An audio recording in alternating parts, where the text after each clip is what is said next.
رحمت کا ہے دروازہ کھلا مانگ ہری ماں، رحمت کا ہے دروازہ کھلا مانگ ہری ماں۔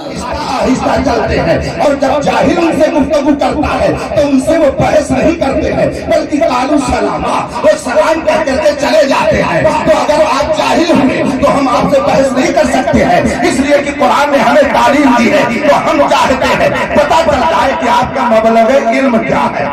1.5 گھنٹہ تک جناب کا علمی جنازہ نکلتا رہا اور جب زیادہ جوش دلایا گیا تو ہم نے دیکھا کہ جناب کے چہرے پر ہوائیاں اڑنے لگی۔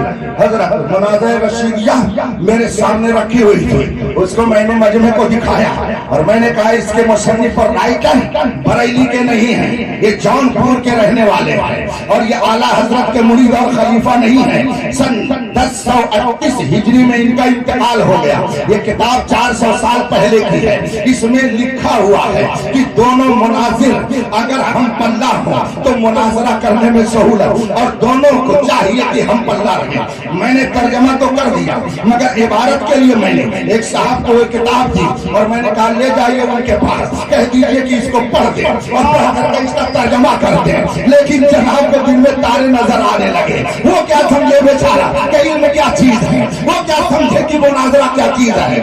ایک روز میں نے اس کی ایک تقریر سنی، وہ کہہ رہا تھا کہ تعزیہ بنانا سنت رسول ہے اور صرف بنانا ہی نہیں بلکہ گھمانا بھی سنت رسول ہے۔ اور دلیل کیا دے رہا ہے کہ رسول پاک صلی اللہ علیہ وسلم مکے میں امام حسین کو کندھے پر بٹھا کر مکے کی مدینے کی گلیوں میں گھماتے تھے، اور تعزیہ امام حسین کی یادگار ہے تو اسے بھی گلیوں میں گھمانا یہ رسول پاک کی سنت ہے۔ اس لیے کہ حضور نے امام حسین کو مدینے کی گلیوں میں گھمایا تو ہم اگر ان کی یادگار تعزیہ کو گھمائیں تو یہ رسول پاک کی سنت ہے۔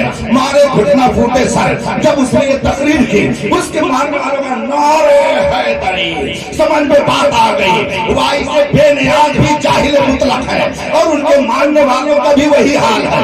اس لیے میں نے سوچا تھا آج ان کا علمی جنازہ نکل جائے گا، لیکن بعد میں سمجھ میں آیا علم ہے ہی نہیں تو علمی جنازہ کیا نکلے گا۔ ہاں جہالت کا جنازہ ضرور نکل جائے گا۔ اب میں نے کہا ذرا یہ کتاب ان سے کہہ دیجئے پڑھ کر کے اس کا مطلب بتا دیں تاکہ لوگ سمجھ جائیں کہ اختر حسین قادری اپنی طرف سے نہیں کہہ رہا ہے بلکہ یہ لکھی ہوئی کتاب ہے، اس کو ماننا تو پڑے گا۔ لیکن جب آدمی اس کے پاس کتاب لے کر کے گئے کہتا ہے مجھے اس کی ضرورت نہیں ہے، کتاب اس نے واپس کر دیا، پھر دوبارہ لے کر کے گئے دوبارہ واپس کر دیا، دوبارہ میں نے بھیجا پھر واپس کر دیا۔ مجھے جلال آیا، میں نے کہا خدا کی قسم یہ اتنا بڑا بے علم ہے کہ اس کے پاس اتنی صلاحیت نہیں ہے کہ اس کتاب کو یہ پڑھ سکے، نہ اسے سمجھ سکے، نہ اس کو سمجھنے کی صلاحیت ہے نہ پڑھنے کی صلاحیت ہے۔ جس کا یہ حال ہو وہ صحابہ پر تبرہ کرے، اس کو تو پانی میں شرم کے مارے ڈوب کے مر جائے۔ نعرہ تکبیر، نعرہ رسالت، مشتق اعلیٰ حضرت علماء اہل سنت حضرت علامہ اختر حسین عالمی صاحب قبلہ۔ اور اس کے بعد پھر جب بہت جھجوڑ کہ سند دکھاؤ بھائی سند دکھاؤ، تو وہ بہت جھجوڑنے کے بعد جوش میں کہتا ہے یہ میں بھی سند لے کر آیا ہوں، لے جائیے ان کو دکھا دیجئے۔